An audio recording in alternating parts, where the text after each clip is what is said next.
बिस्मिल्लाहिर्रहमानिर्रहीम। अस्सलामुअलैकुम। परदेसी न्यूज़ में खुश आमदीद। अब से कुछ देर कबल सऊदी वज़ारत दाखिला ने अपने ऑफिशियल ट्विटर पर एक ऐलान किया है।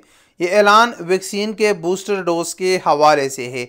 आप जानते हैं कि तकरीबन आज से 2 महीने पहले सऊदी हुकूमत ने बूस्टर डोज का ऐलान किया है और वो तमाम अफराद जिन्होंने वैक्सीन के दोनों डोजेस हासिल किए हैं तो दूसरे डोज के 6 महीने के बाद वो बूस्टर डोज लगवा सकते हैं। लेकिन वज़ारत दाखिला ने अब एक अहम ऐलान किया और उसमें बताया गया और उसमें एक टाइम फ्रेम दिया गया है कि तमाम लोग जिन्होंने वैक्सीन की दोनों खुराकें मुकम्मल की है उनको 1 फरवरी 2022 से पहले पहले बूस्टर डोज लगाना लाजमी है।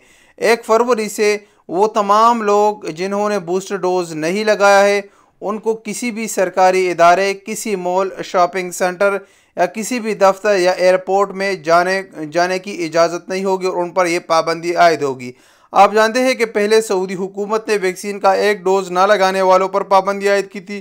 फिर एक टाइम फ्रेम दिया कि वैक्सीन के दोनों डोजेस जिन्होंने नहीं लगाए वो इन इदारों में एंटर नहीं हो सकता। और अब बूस्टर डोज भी तमाम लोगों के लिए लाजमी करार दिया है। आपको हर हाल में बूस्टर डोज लगाना पड़ेगा 1 फरवरी 2022 से पहले।